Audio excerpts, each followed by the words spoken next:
Gather round, friends. It's time for Officials' Tales.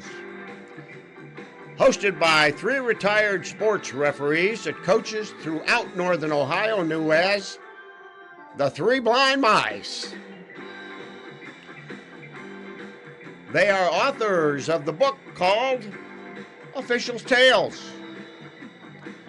So let's meet the authors and your hosts, Jimmy Borgia, Rick Hall, and Don Nardecchia for today's edition of Officials' Tales. Now here's your host, Rick Hall.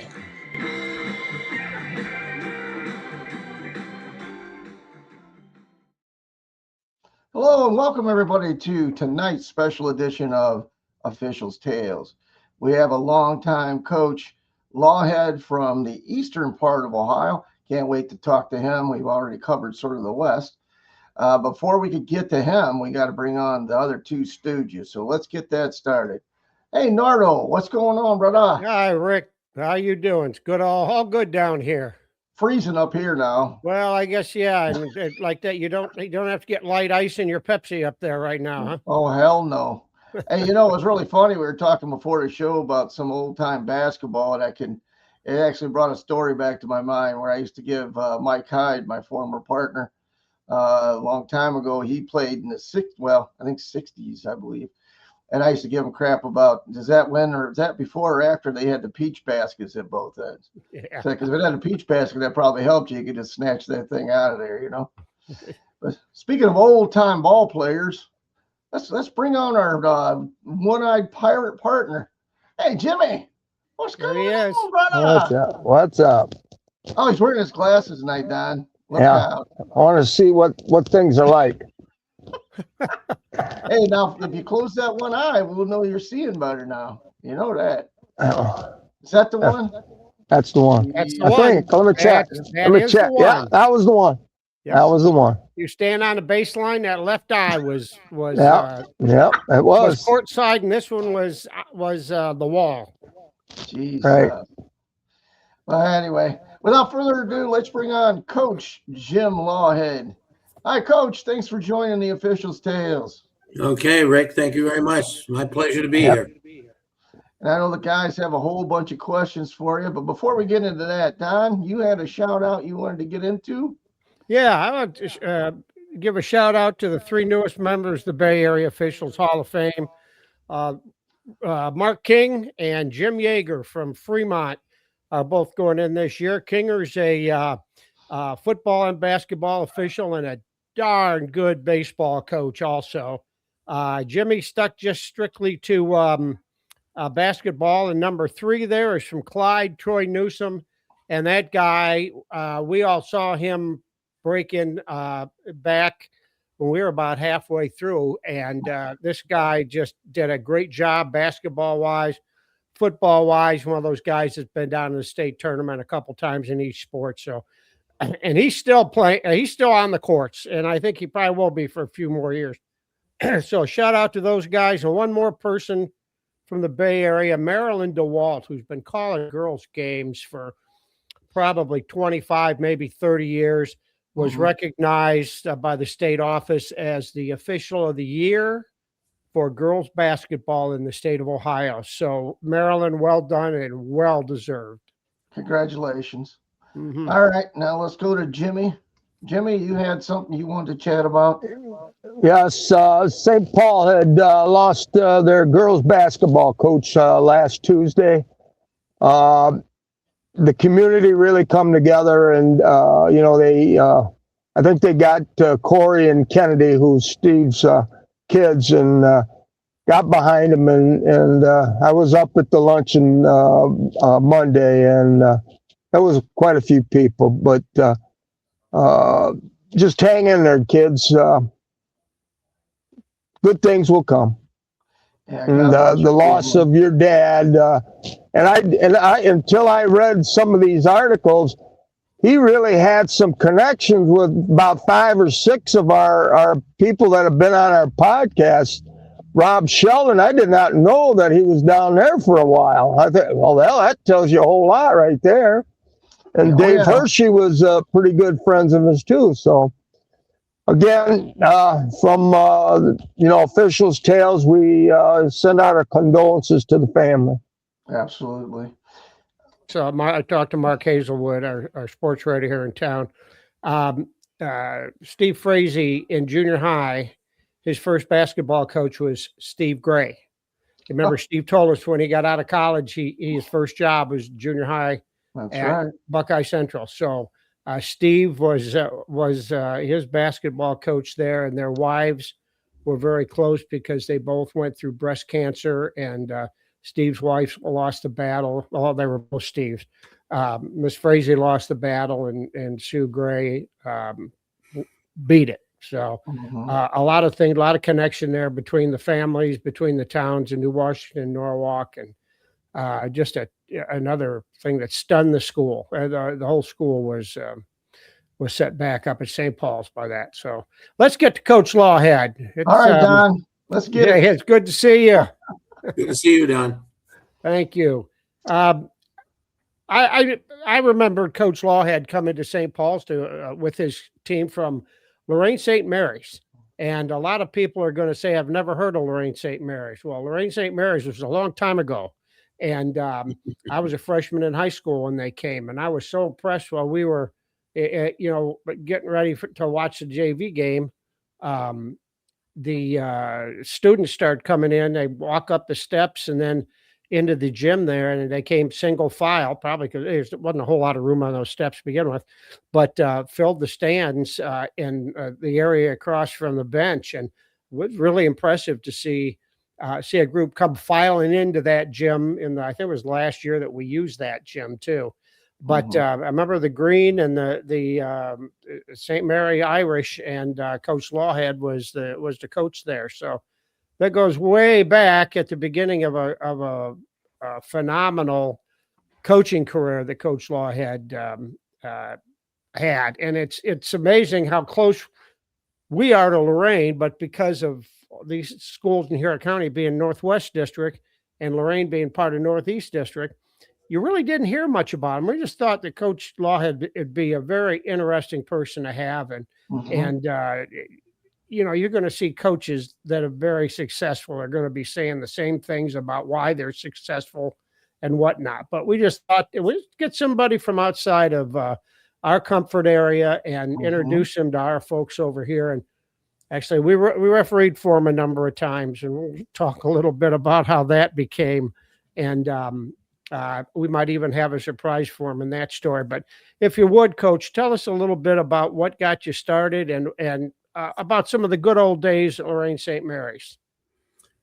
Well, my wife and I both graduated from Lorain St. Mary's in 1956, so I go way back at St. Mary's. But as far as basketball, I think it was as a youth. My father was really encouraged me in sports. He was. We started out. I think my favorite game was baseball.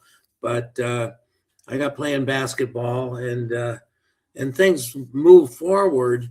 And I went to college and didn't play there. I wasn't good enough, nor was I big enough. But then Barbara and I went to the Army in Fort Bragg, and finally I got out and got a teaching job at St. Mary's in the summer of 1962. I got an early out from the service. And George Simonovich, a Lorainite, was the basketball coach there. He left, and I was only 24 years old, never coached a day in my life. But those were the days where there was like two in the small Catholic schools, like Norwalk. There was a football coach and a basketball coach, and maybe no other guys. Nuns were teaching. So somehow I got the job. So that's how I started in the beginning coaching at St. Mary's. The Flynn boy you mentioned, that was in 66, 67 in my second trip to St. Mary's. In between those two you guys mentioned in our discussions, then I had 2 years at St. Mary's. I went to Brookside for 2 years of public school, and then things didn't work out there. And my picture is gone Michael. Get your graphics team in the background coming in. Yep. Yeah, I'm lucky to have one of those. Yeah. You got to keep moving that. I'm sorry.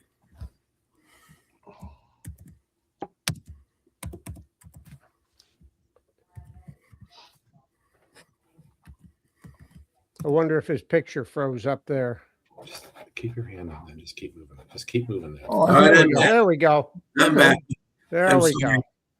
You know, technology is not one of my strong points. Thank God my son came from St. Louis. there you go. So anyway, going back to that game at Norwalk St. Paul in 66-67, the boy's name was Larry Flynn that you were referencing. And I remember that game because I think Larry actually got a technical foul called on him because there was a basket made and the referees called, you know, to stop the game. And Larry took the ball and shot a basket. And you're not allowed to do that or not supposed to do that. And that's my memory Nope. of that particular game. Right, Jimmy? I'm sorry? I was talking to Borge. Oh, Yeah, I said, yeah, we right, got two Borge? Jims on the show now. We're gonna have to Yeah, go back to calling Jim some of our nicknames. Yeah, you have to look at our book, Coach. Borge Nardo and I had a very interesting game at Firelands, and they were playing Keystone, where a dead ball, whistle, and a kid dunked it after the whistle. That was that was a very interesting game, let's just say. So we know all about that shooting after the whistle stuff. Things like that. Things happen. Yeah. I mean, this was that's the most wild. It happened serious. so quick. If that's the most serious thing, then it's not very bad. Yeah. Oh no, he gets worse. See, they pick on me. You see that? Oh, he's way worse. So when I got out of the Army, I went to St. Mary's, as I said, and got the teaching job. And the basketball coach left. And in October, the pastor told the athletic director, who was also a priest, said, "Well, give it to the kid. Heck with it. Just we'll go with him." And as it turned out, we had 3 great seniors back that started. They had a really good year of the junior year. So I was fortunate as a rookie to walk into a really, really good team. And I was really had my ideas of how I wanted to coach. And that was to run as much as we could run, the fast break. And I was a kid loving the Boston Celtics and how they played back with Kuzi and the Russell teams and Havlicek and those guys. They were my favorite. So that was the style that we developed, and as a result, we had a great season. Not that it was on me because I didn't know what I was doing, but thank God I had those guys. And I was blessed to have some really good players and some great kids. And the first year we went all the way to the regionals in 63 in the Canton Fieldhouse. So that was that was the start of a long and really wonderful life for me and my family.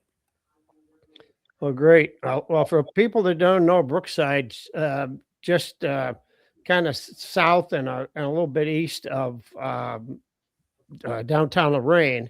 So it wasn't a long distance that you moved out there, but back in even when we officiated there, they really had a tough time to put together a really competitive basketball team. Now that it was well after you were gone. I don't know, and I know that they've had some occasionally had some really good football teams over there, but you had a couple years there. And I suppose they were on the short, he's not going to work. Let's get somebody else or whatever. So 2 years there, and then you got back, and it was still St. Mary's. Yeah, really. That the two years I was there, we've only won 9 games. And the guy that followed me at St. Mary's for the 2 years was a Cathedral Latin grad and who played at Wichita State. And they only won 9 games in those 2 years, and he just didn't like it. So he left, and things didn't work out. Like I said, for me at Brookside. So I was looking for a job, and fortunately they hired me back at St. Mary's.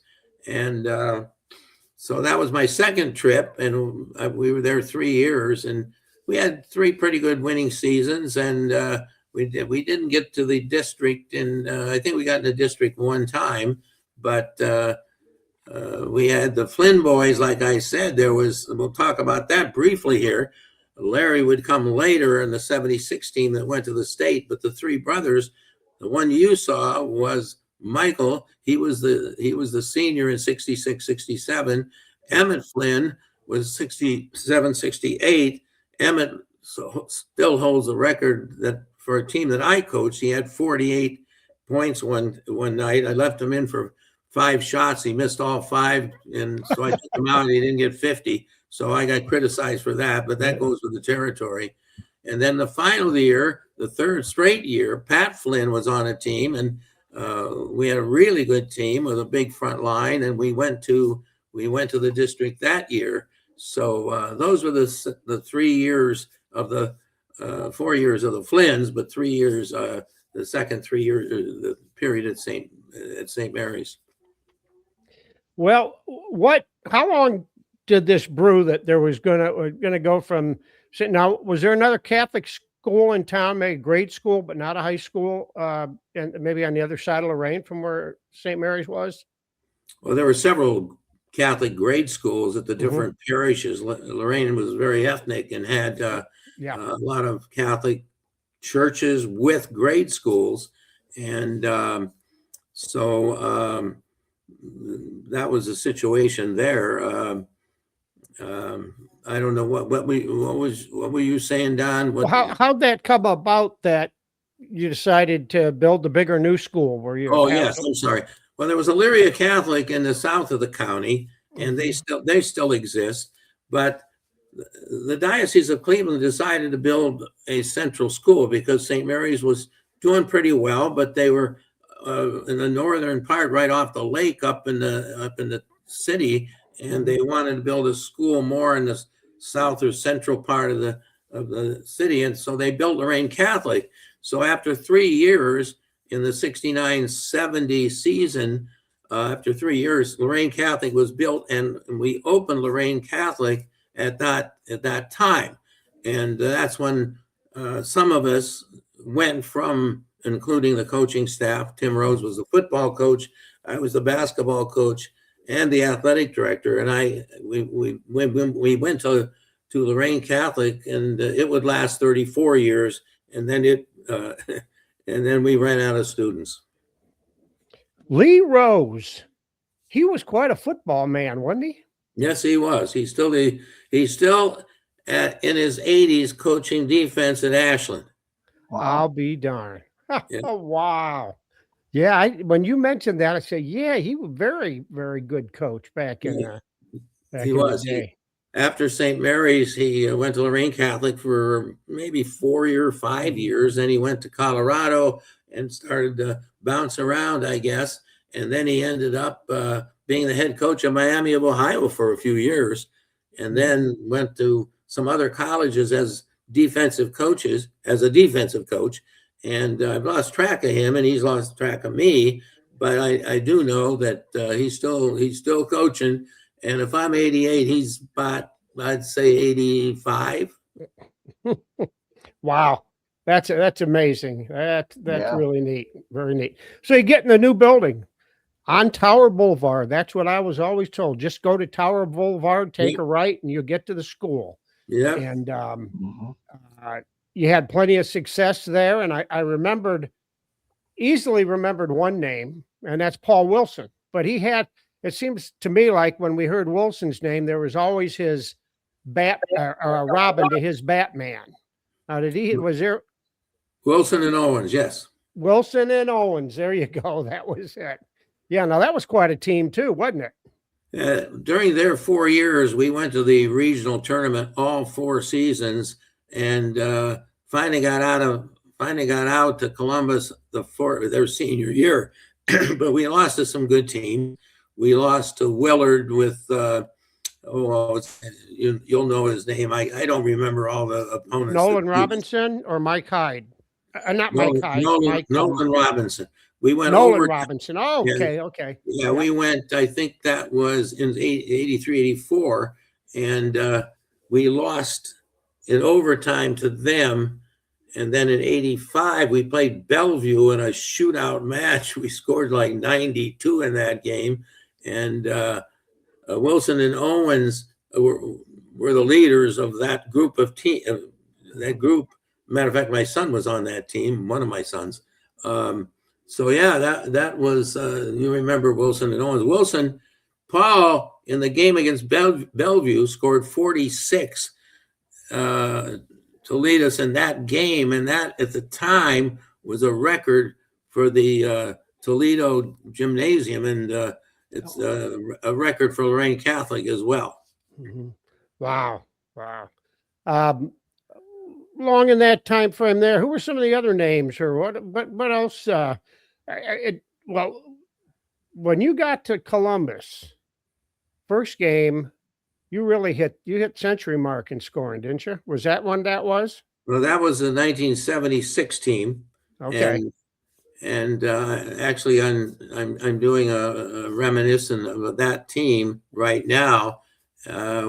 We went all the way undefeated through the sectional district and the regional, and that's when Owens and Wilson played, and we beat Bellevue to go to Columbus.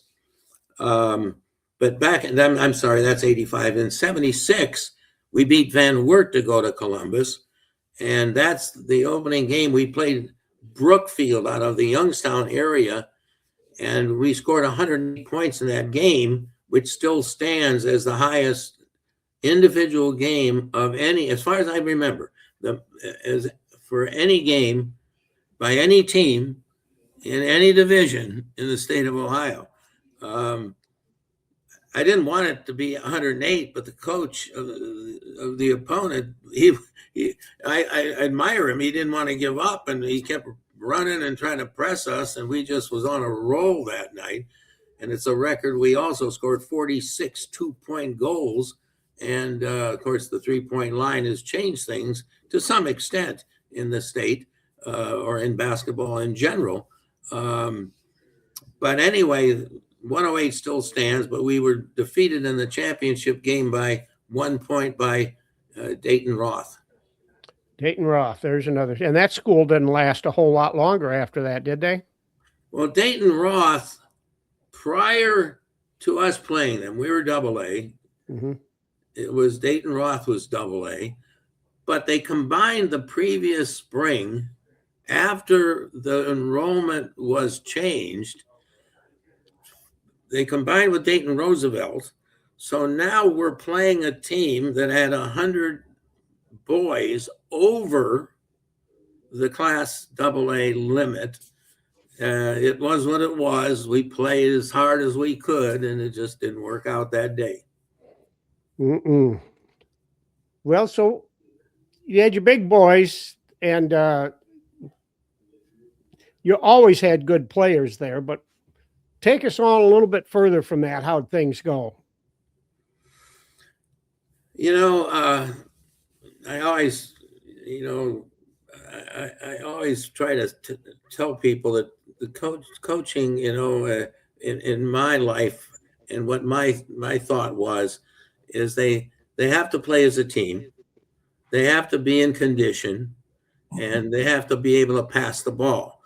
It just drive me crazy with the dribble.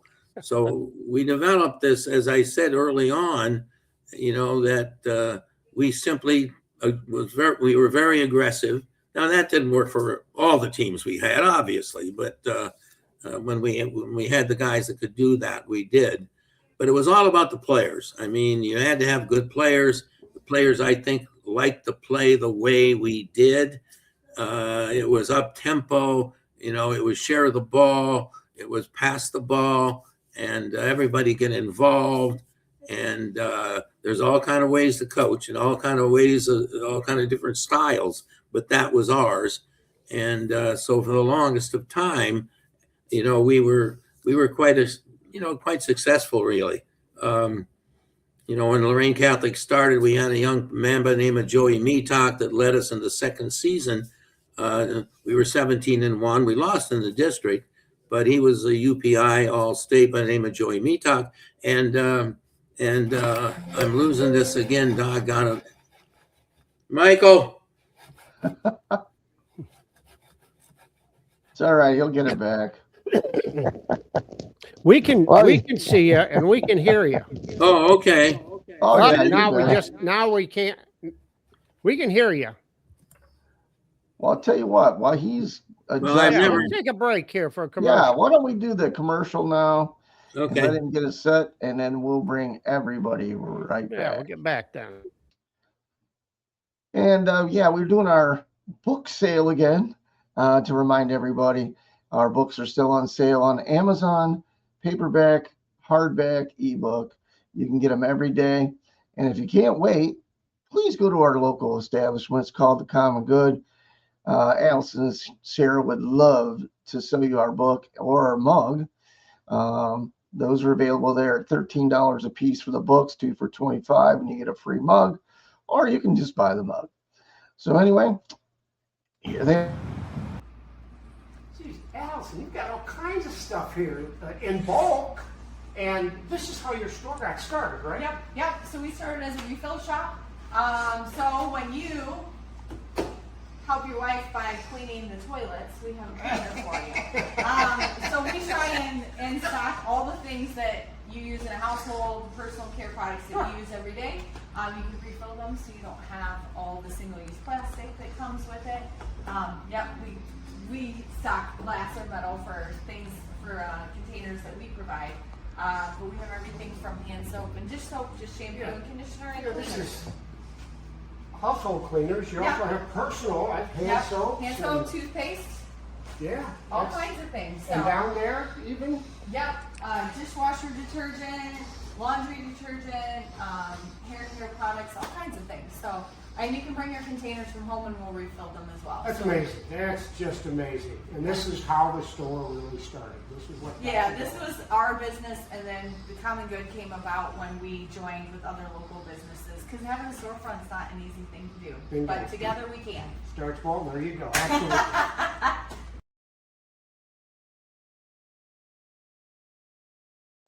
Thanks again to the Common Good for selling our products and helping support us as we try to support getting more officials involved and to give everybody the other side of the whistle, as we call it. Everybody sees us on the floor and they don't really know what we're really all about. And this program has really helped us. So without further ado, let's bring back Nardo. Hey, Nardo. Now, what is it, 75 degrees in South Carolina today? Yeah, we've had a chill spell here, but it's going to be 81 on Sunday. Christ. You'll have to get the Speedo out for the pool, huh? Well, yeah. The pool opens May 15th. It's got to be a minute. That's all right. Speaking of Speedos in the pool, hey, there he is. That's Mr. Speedo in the pool. Speedo's in the hot tub. Yeah. Yeah. Oh, yeah. Yeah.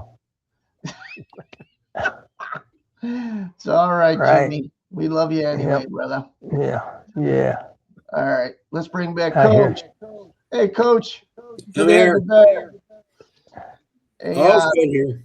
yeah, that's great. Hey, we're gonna get moving on with what you did in the past here, but I did have we've had some questions that were brought to us by current coaches and stuff about rule changes and so forth. We actually have been asked multiple times about the shot clock coming to high school. So before we get into further your background, I want to show a little video. My son actually showed this to me. It actually comes from where he's working now in sports in Milwaukee. So hang tight, and I am going to bring this on. Hold tight.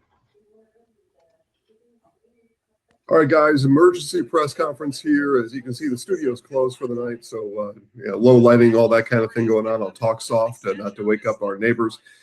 End of the first half, Appleton North visiting Kaukauna, and I want to call out the very first thing. Those of you who follow Zaleski Sports and me, I'm Jason. Hello, by the way. Good evening. Good night. We've missed in the state of Wisconsin, I believe, bigly on not allowing our basketball to have a shot clock. The cowards that vote for these things have routinely voted it down, and they make up all kinds of ridiculous reasons why. So Appleton North, Kaukauna, what had been an exciting game up until this point, coming out of an Appleton North timeout. Obviously here we're almost a full minute into the inbound and the clock running after the timeout. The student athletes are doing what their coaches have told them to do. Nobody's doing anything wrong according to the rules. Make sure we point that out. And the student athletes are doing exactly what their coaches have told them to do, which for Appleton North is just to hold the ball just across center court, and for Kaukauna, which is to play no defense and just stand there. This is not basketball. We are no longer playing basketball in this game. It had been a very exciting game. The whole thing comes to a screeching halt with 2:02 left. Appleton North players told by their coaches just to hold the ball. Kaukauna told by their coaches just to stand there. The ball was dribbled a couple of times so far. We've passed it and / handed it off once or twice. Again, no shot clock. This leads to whatever this is. This is not basketball. This is holding the ball and handing it off, and the defense standing and watching. I don't know what else to say beyond that. You can make your own conclusions to what you think this is. Finally, with 12 seconds, we go. We get a very nice shot in the corner. So I guess the 2-minute play worked. We got a 3-point basket at the end. We go to halftime. As we do, we see this guy standing up with a standing ovation. I don't know what he's cheering for. Gave a standing ovation for no shot clock in Wisconsin, apparently. Congratulations, Appleton North. They won this game. This is the 3rd and 4th best team in our state. Again, lightning win. Congratulations. So, like I said, Randy sent me this. He heard us talking about the shot clock in Ohio. Now that was he's a coach. I can't remember what level. He does a special show in Wisconsin about high school basketball.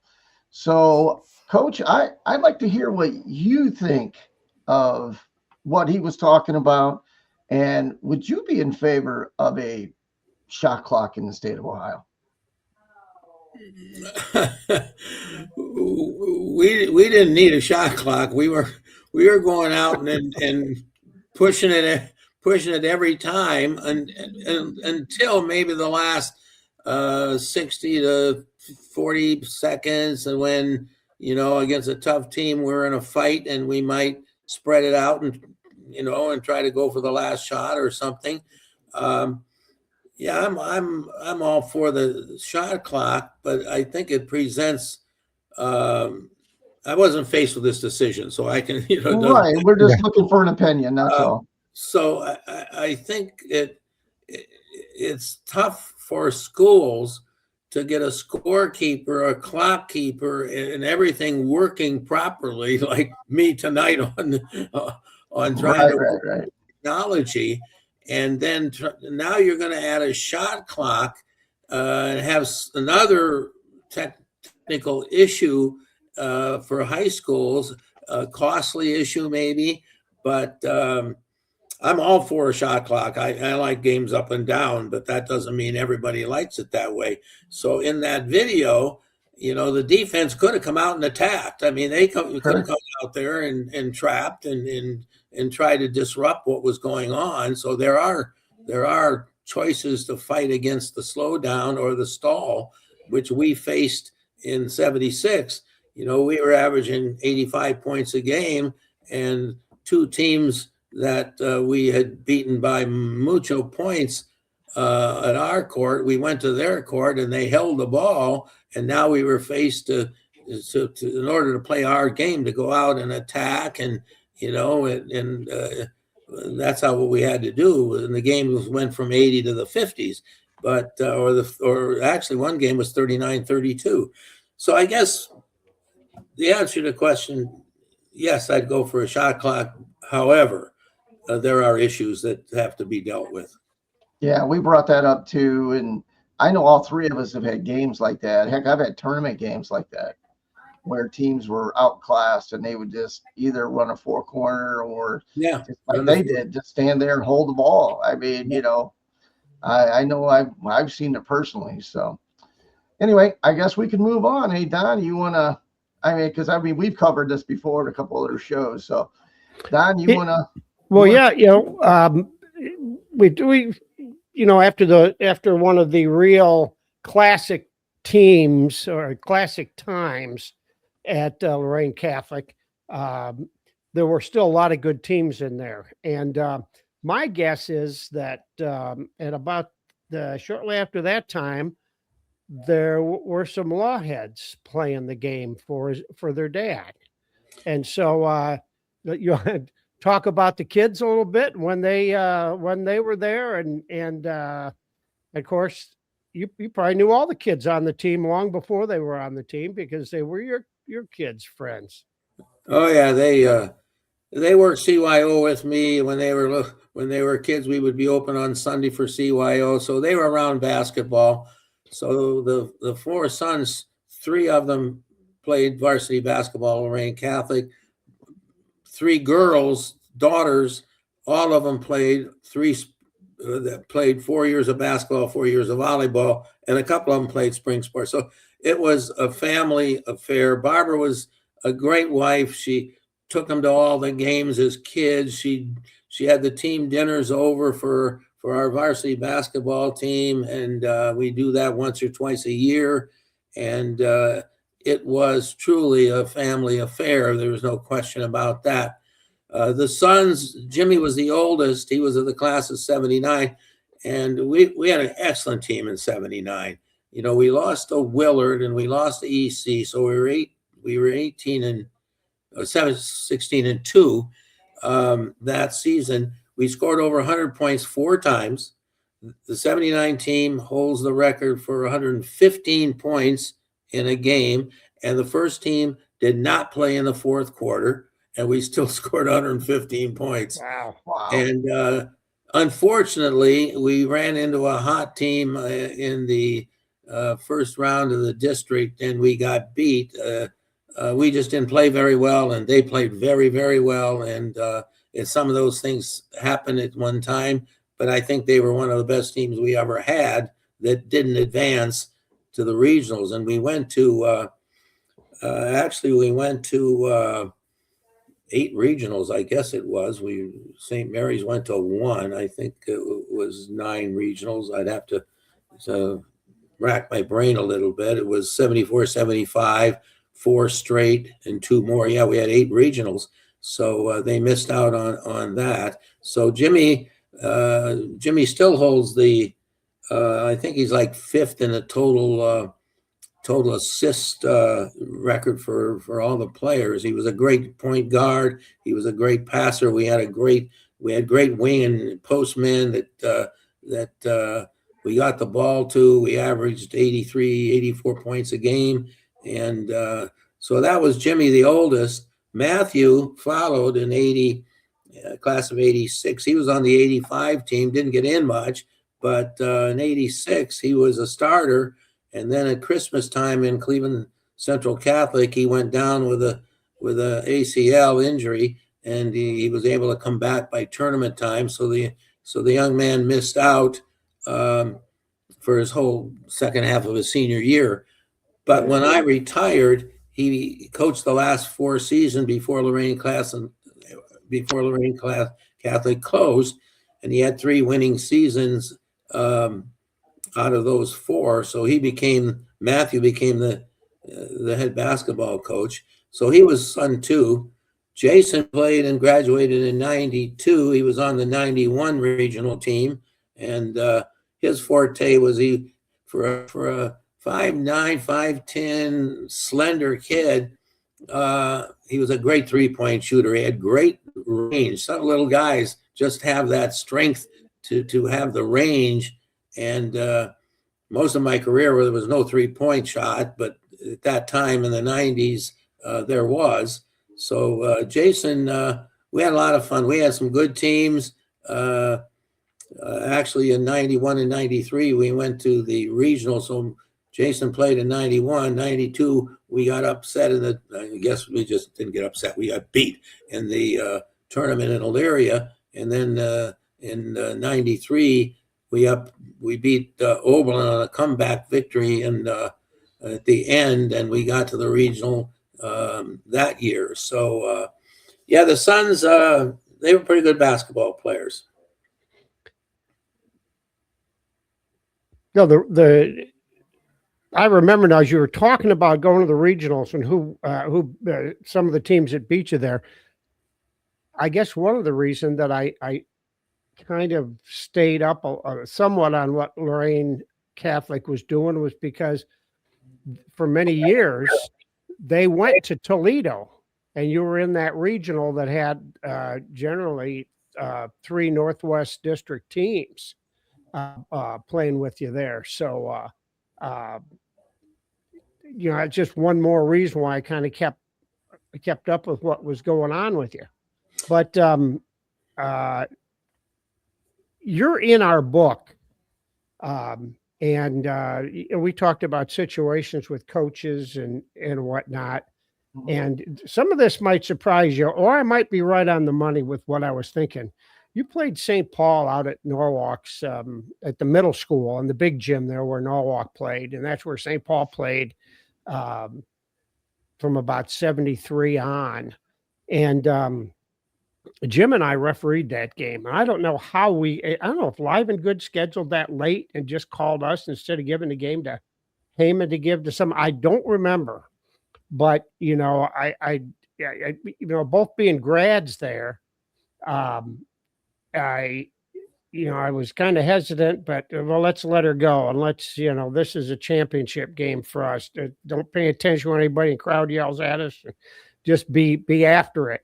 And I know the game went well because we had 2 teams that played well for us. And, and afterwards, I just wanted to get a shower and not have to strike up a conversation with Coach. If he says, "Where are you guys from?" and we say, "Norwalk." So we just kind of, maybe waved to you and got out the door. And about 4 or 5 weeks later, we go to St. Wendland for a game, and they're playing Lorain Catholic. And again, we had a really nice game, and you stopped us afterwards. And he said, "Where are you guys from?" And we said, "Norwalk." He goes, "Well, that's over our way. Would you be interested in coming over and work for us?" And we said, "Absolutely. We'd be honored to." And, all that time I thought, you know what? Jim Lawhead is not a dumb coach. He probably, if he knew who we were at St. Paul's, he didn't play the card, you guys know you guys are from town here. We never heard that.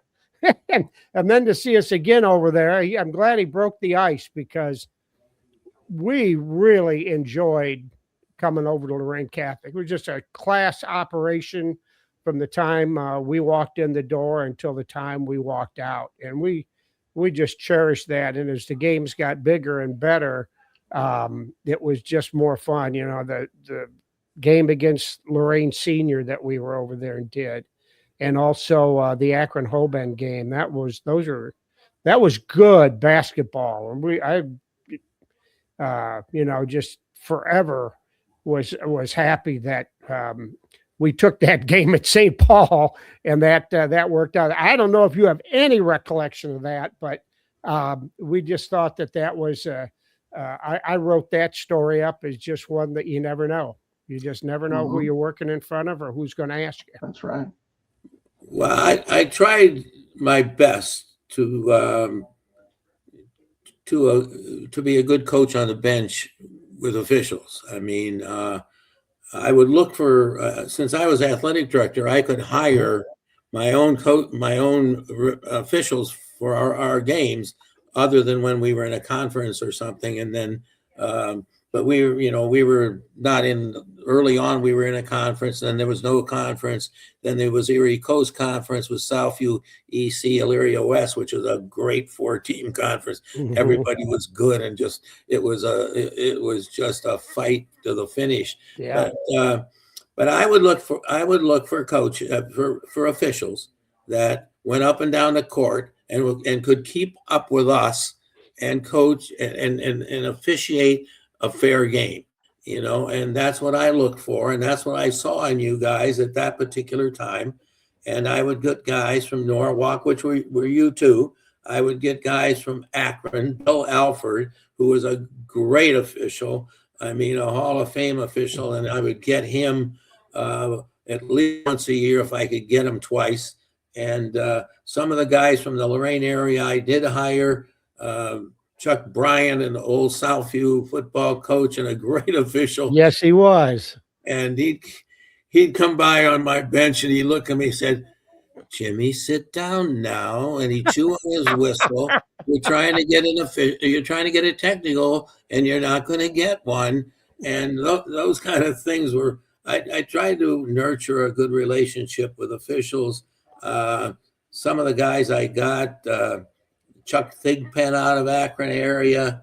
Bill Lynch was a guy that we didn't have long, but I got him early on, back really early at Lorain Catholic. And this guy, eventually he moved out of the state, but this guy was so polished, you wouldn't dare yell at him. He had the mechanics that all of you would love to have. I'm not saying he had bad mechanics, but his mechanics were just unbelievable. And it was really polished. So I look for good young officials, and I know there'll be 3 or 4 or 5 guys.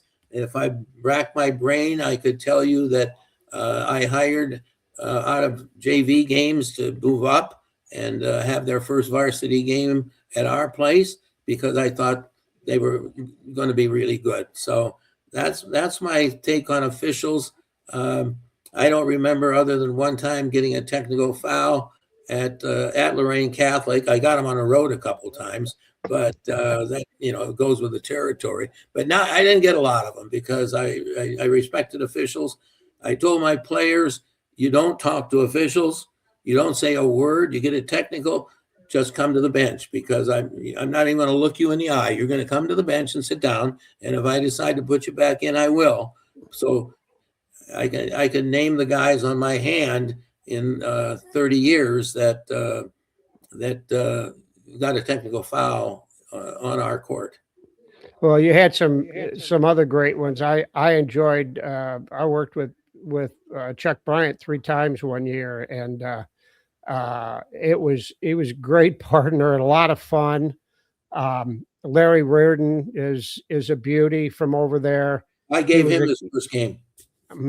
Yeah, and I'll tell you what, we all enjoyed working with Larry and or meeting him somewhere after the game if we were over in Lorain County.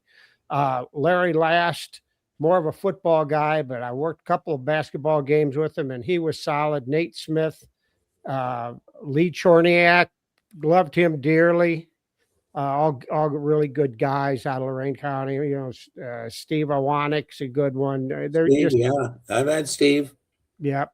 There's a lot of them that we were all friends with, but we really appreciate what you did for us at that time in our careers, and to the point where the Hoban coach asked us about a date, and I already had it filled, and I had never changed. I'd never backed out of one to take a better one.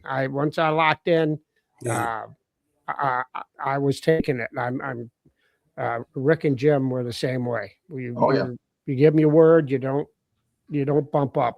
So, so I got a Larry Reardon story. So Larry Reardon, after he retired, and I had Larry a couple different times because I had hired him early on. Now I'm athletic director, and my son. No, I wasn't even the athletic director. I think I was assistant principal at the time. But anyway, Larry Reardon was reffing a game with my son, maybe the last 2 years of the school opening, and my son got out of line, and Larry gave him a technical foul, and all of a sudden he was telling me this story. He said, "Oh my God, I went in the locker room and I thought, oh my God, I gave Lawhead's son a technical. They'll never hire me again." and he came up to me after the game and he said, I'm really sorry, Coach, that I had to give Matthew a technical foul. I hope that you're all right with that. And I looked at him and said, "You should have thrown him out." And I walked away. Yeah, there you go. Just make your statement and go. Oh, that's good. Hey, Jim, you got something for Coach? You've been kind of quiet. I sitting back here listening to all that and knowing Larry and Chuck and those guys. I do remember, and this is in our book too, that stood out. I mean, you can do this game and that, and like Don said when we were doing the St. Paul Lorain Catholic, and you ended up after that we got a couple of boys and a couple of girls each year, but the one game that stood out to me was the night that I was in the black and whites, and it was the night that you won your 500th game. And I said, man, you talk about partying and food in that lobby. There was no room to sit down. You had to get something off the table and eat it because you couldn't sit down. There was food everywhere. And that was one of the nights that, it kind of stuck out in my mind and stuff like that. Just was honored to happen to be there the night that happened, and to see like three TV stations and any of the local radio stations that were in there, because it was a packed house, because they knew what was at stake, and stuff like that, in your career.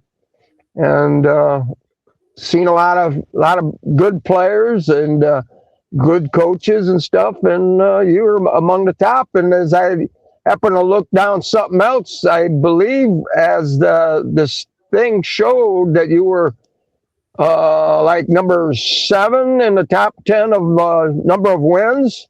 And then you had a couple of your buddies right behind you, and Bill Walsh and Gilmore. Am I right? Well, actually, I was probably six in a number of wins at one time. Probably now I'm 26th. Time goes flying by, and coaches, a lot of schools stay, but I appreciate that thought. But I've lost my.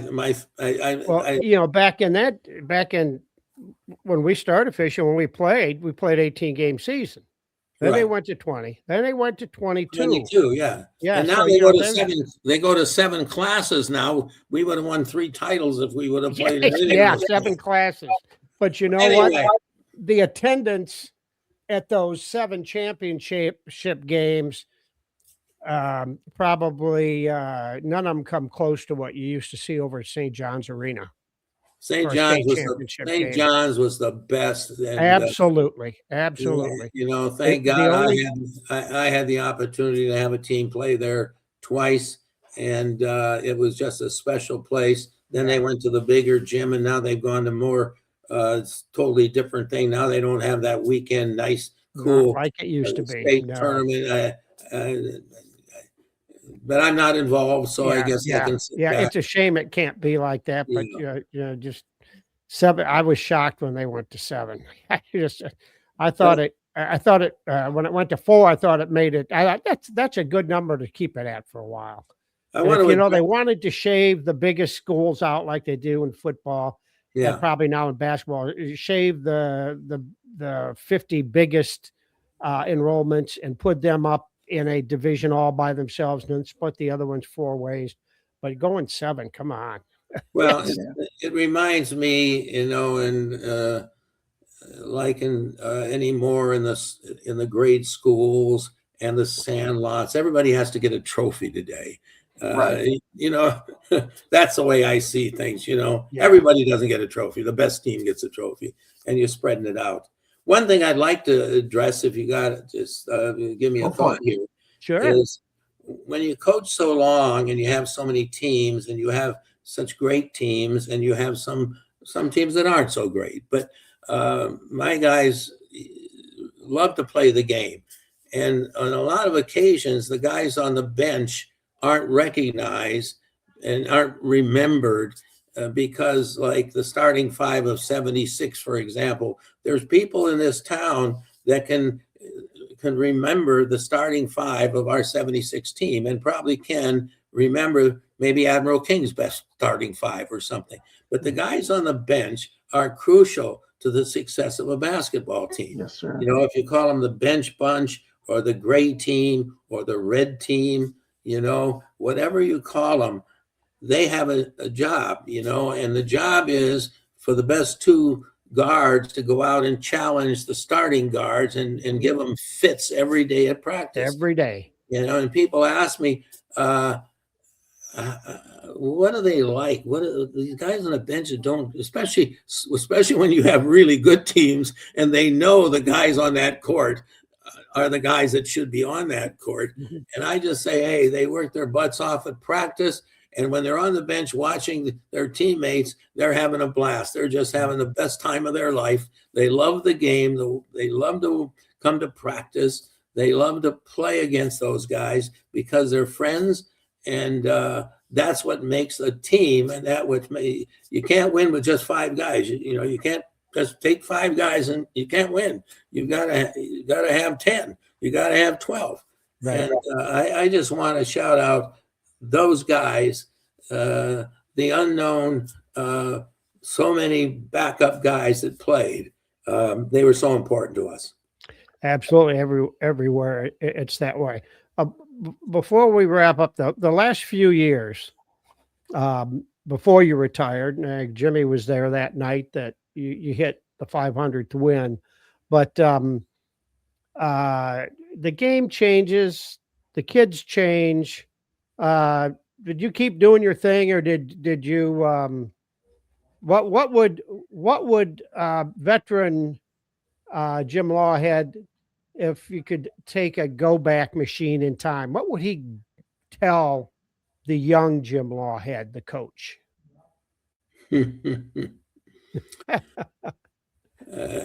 Well, I think that's a good question, but I think it's for others to determine how I was, how I coached. I think that we all could we all could use a talking to at one time or another, on the way we carry ourselves, the way people look at us, the way, you know, and I think for me, I was a shy kid in high school. I got out of that. When I became a coach, because of the way we like to play, I got aggressive, but I always tried to present myself properly. And I think if I talk to a young coach today, I would say, you know, the same thing I was referring to earlier about officials, to respect the officials and tell your players that that's important for you to have good decorum. And as a coach, you should too. You know, I'm not watching some of these college games anymore, and you take some of these coaches, it's like they get thrown. Some of those guys should be getting thrown out just the drop of a hat. So I think I just tell them to, you know, to have respect. You know, we used to see some of that back in the early days. If we'd go, we didn't very often go on the other side of Interstate 75, but when we did, coaches imitated Bobby Knight. And it was an entirely different thing over there. You know, you get games 38-33 and stuff like that. It just wasn't fun than coming over this way and running a little bit. But before we stop, I want to say another thing, and I think I touched on this in the book too. One of the saddest, I guess the saddest time I ever had leaving a building after a game is after they made the announcement that Lorain Catholic was closing. And we maybe had a girls' game or something there after that. And it was an eerie feeling leaving that night because of the tradition there and just how successful they had been for so long, and for the way we were always treated there. I said, this is what high school athletics should be about. And there's a lot of for every program, there's always a lot of people in the background that make the program work. If it's the janitor that makes sure the chairs are set up right, or the people in the concession stand that make the popcorn good that people enjoy. There's so many people on game night that make it happen. Oh, And absolutely. just with the enthusiasm they always showed there for it, it was just it was just a feeling like I've never had. So Yeah. Well, we had great support. My wife, when we were chatting before this, she was just saying, "Hey, don't forget to tell about our scorekeeper." That's one of the areas what you're talking about. Sure, you bet. The people that make it happen. Mhm. And one of my sisters-in-law kept score. A good friend of mine kept score. A teacher kept score. My daughter kept score one time. I think Jim was flirting with her one time, and I had, That's undoubtedly probably true. I had to straighten him out on that one. Yeah. But you're absolutely right, Don, and it's a point well taken. Mhm. All right, Jim, you got Yeah, something. as he said, no, I wasn't flirting. We had something, and I don't know if it was you or the other coach about checking something out in the rule book, and we brought the rule book out the second half, and I left it there. And so when I come back a couple weeks later, I asked about it, and I think Lisa, was it? Yeah, you never remember the name, huh? Well, I tell you what, I ran into her down here in Norwalk at the rec center, because I saw some Lorain people. I'm thinking, well, she looks familiar, and I asked, and yeah, she told me. But the other thing I remember about Coach Lawhead here too was he had a whistle, and I mean the regular whistle where you didn't, blew your lips together and got that high pitch and stuff, and them players knew what the heck was going on. And I said, the one night I was, and this was right about the time the 3-point come in, where any player that's not in the lane, that's on the backside of the arc, you cannot go in there until the ball hit the rim. And the one night, the one player did, and I blew the whistle and had the violation, and Jim kind of beckoned me over, and he said, "What happened?" And I told him, and he yelled out to the kid, and then we went back to shoot the shot over again, and damn if he didn't do it again. And this time when he whistled, he was bringing him out. And and then your sister, you said sister-in-law was sitting at the table. I remember her because she had the best candy, right? Yep, she had the I candy. knew there was candy involved over there. Yes, Food. yes. Food in general. That was Charlotte. That's Yes. That's Jimmy's memories. That's Well, hey. yeah. Hey. Food associate. As far as the whistle is concerned, I was famous in the classroom and in the commons area. It was Lawhead's whistle and his look, but the whistle was effective, and the officials. It was a whistle that did not interfere with the game, Right. other than one time. Yeah, it's One a different time pitch.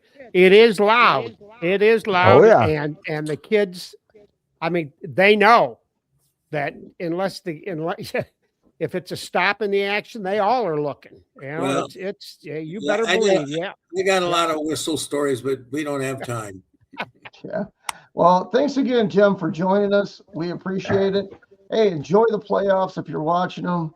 I know we got a local team in the state finals here, Perkins Pirates. Perkins, I remember Perkins. John Schlesman. Yes, sir. My grandsons go to school there. So when he was a basketball player, we played Perkins. at St. Mary's Little Gym in 1967, 68, and John was on that team. And then I'd meet him later as a coach as he grew up and so forth and so on. He was a good man. Who was? Do you remember? Was oh gosh, what's his name? Coach Gottfried's brother coached Perkins for, I think, just 1 year. We were seniors.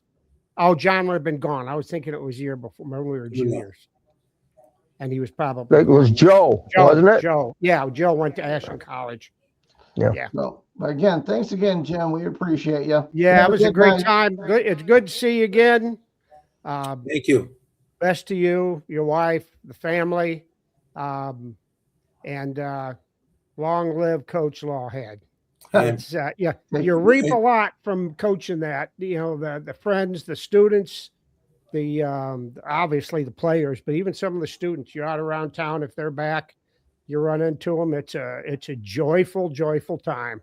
Thank you so much. It's been my pleasure. All right, take care. Thank you, Coach. Take care. Bye. All right, guys. Hey, real quick here. Shout out to his wife Barbara, and no, I don't think I was flirting with her. I think he was accusing me of it. Getting into that time period, I was going to say Jim never goes to the table to give a signal. Over there, he used to go over and almost put his elbow up on the table. Yeah, right. All right. Thanks again, everybody, for joining us. And we look forward to you joining us next week when we have the March Madness special. We got somebody special coming on. And I'm not going to tell it who it is, but we've got somebody that covered the NCAA championship game that made March Madness what it is. The one that the whole country turned in to see, that championship game. And it, March Madness became March Madness as a result of that game. So we're gonna have someone that in the media that covered that game, and that's coming up in the next week or two. And we got a special video about one of those players that played in the game. So, all right, everybody. Until we see you again, God bless. Have a good week or two. That's all, folks.